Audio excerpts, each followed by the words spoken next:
राजधानी दिल्ली में सभी रिकॉर्ड तोड़कर पेट्रोल और डीजल के दाम आसमान छू रहे हैं।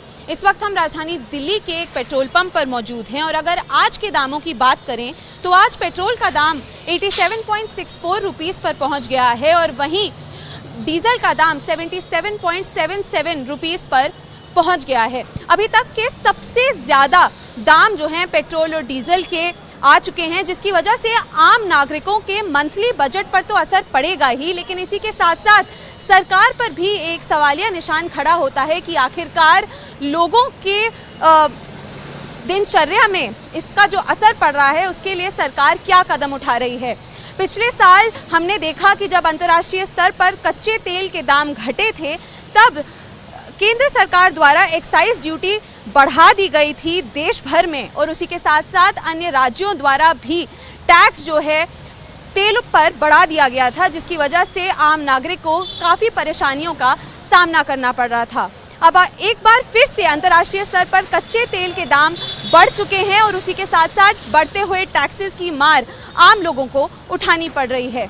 आने वाले दिनों में देखना ये रहेगा कि क्या ऐसे ही पेट्रोल और डीजल के दाम बढ़ते रहेंगे या फिर इस पर सरकार कोई स्थायी समाधान लाती है। तो कार्तिक, जैसे हम देख रहे हैं कि पेट्रोल और डीजल के दाम जो हैं लगातार बढ़ रहे हैं, आज ऑल टाइम हाई पर हैं, तो ऐसे में एक आम नागरिक के तौर पर आपको किस तरीके की परेशानियों का सामना करना पड़ रहा है? मैम, एक फैमिली बजट होता है, एक मंथली बजट होता है जो फैमिली हमें देती है। मैं स्टूडेंट हूँ एक, तो हम जैसे लोगों के लिए हमारी पॉकेट पे बहुत ज़्यादा इफेक्ट पड़ रहा है। आज शायद 87 रुपीज़ हो गया है, पेट्रोल ऑल टाइम हाई पे है। तो पहले अगर कार की टैंक 4000 में पूरी फिल हो जाती थी तो आज वो हमें बहुत कम पड़ रहा है। 75% ऑफ टैंक भी फिल नहीं कर पा रहे हैं हम कार की, तो ये थोड़ी सी दिक्कत आ रही है। तो रिक्वेस्ट है गवर्नमेंट से कुछ स्टेप्स लें ताकि पेट्रोल के इतने जो प्राइसेस ऊपर गए हैं वो थोड़ा सा कंट्रोल में आए। पेट्रोल और डीजल के जो लगातार दाम बढ़ रहे हैं उसका मुख्य कारण क्या है? देखिए, मुख्य कारण तो दाम बढ़ने का एक्साइज ड्यूटी और स्टेट टैक्सेस ही हैं।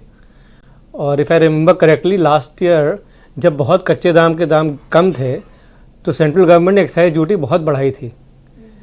तो अगर वो भी थोड़ा कम करें, थोड़ा स्टेट गवर्नमेंट भी कम करें तो पब्लिक को आराम मिलेगा, हमें भी आराम मिलेगा। हमें भी नुकसान है, जितना रेट बढ़ता है हमारा इन्वेस्टमेंट बढ़ जाता है, उतना हमारा इंश्योरेंस कॉस्ट बढ़ती है, हमारा risk of taking cash to the bank बढ़ जाता है। तो दाम बढ़ने का किसी को फायदा नहीं है, पब्लिक को तो फायदा नहीं है। हम भी पब्लिक में ही आते हैं, हमें फायदा नहीं है। अंतर्राष्ट्रीय स्तर पर जो कच्चे तेल के दाम हैं वो एक बार फिर से बढ़ गए, जो सरकार ने भी कहीं ना कहीं उसको अपना कारण भी एक बताया। तो इस बात में कितनी सच्चाई है? क्या अंतर्राष्ट्रीय स्तर पर कच्चे तेल के दाम पैंडेमिक से अगर उसको कंपेयर करें तो क्या बढ़ गए? जी बढ़ गए, काफी बढ़ गए। वहां तो सरकार ठीक कर रही है, बट सी सरकार की रिस्पॉन्सिबिलिटी है कि बर्डन नॉर्मल आदमियों, कस्टमर्स पे और नॉर्मल पीपल पे, पब्लिक पे ना पड़े। आपको क्या लगता है कि आने वाले समय किस तरीके से सरकार अपनी नीतियां बनाए और किस तरीके से दाम कम करने के लिए अलग अलग कदम उठाए? देखिए, तो टैक्सेस कम करने चाहिए, एक्साइज कम करना चाहिए और स्टेट टैक्सेस कम करने चाहिए। उसके बाद हमारी पंप डीलर्स की हमेशा मांग है कि जीएसटी में आप ले आइए। जीएसटी में लाने से आपका बहुत रिडक्शन आ जाएगा प्राइस में, पेट्रोल डीजल में, पैन इंडिया।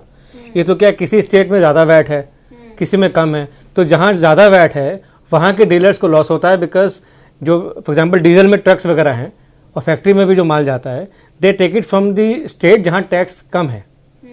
तो डिस्पैरिटी क्यों हो कहीं पे भी? It's one country after all, तो एक जैसा रेट होना चाहिए। जैसे लुब्रिकेंट्स में एक रेट है जो पंपों पे मिलता है, lubricants all over the country एक ही रेट है उनका, ऐसे आप डीजल पेट्रोल पे भी कर दीजिए। तो जीएसटी में क्यों नहीं लाना चाहती सरकार जाने। तो सर, अगर पेट्रोल डीजल के दाम बढ़ते हैं तो ऐसे में अक्सर कहा जाता है कि तेल के दाम बढ़ेंगे तो अन्य और व्यापारियों को, कारोबारों में उसका असर जो है वो देखने को मिलेगा। तो किस तरीके का असर होता है, किस तरीके का इम्पैक्ट एक तरीके से पड़ता है जब पेट्रोलियम या डीजल या अन्य और जो तेल जब दाम बढ़ जाते हैं? तो देखिए, इसके दो पार्ट हैं। डीजल जब बढ़ता है दाम तो उसमें जितना ट्रांसपोर्टेशन कॉस्ट है वो बढ़ जाता है। अच्छा, एक बात और है, जितने भी डीजल बढ़ने से जो फॉर एग्जांपल बुकिंग एजेंट्स हैं जो आपका सामान लाते ले जाते हैं, जो बुकिंग करते हैं ट्रक्स की, वो दाम तो बढ़ा देते हैं, बट कभी मैंने दाम घटते हुए नहीं सुना। तो मान लीजिए कल डीजल घटेगा भी तो उनके दाम नहीं घटते।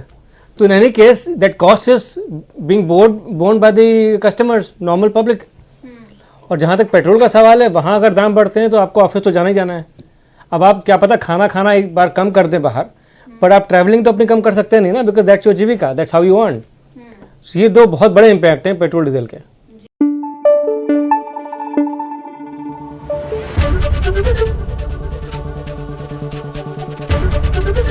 एबीपी न्यूज आपको रखे आगे।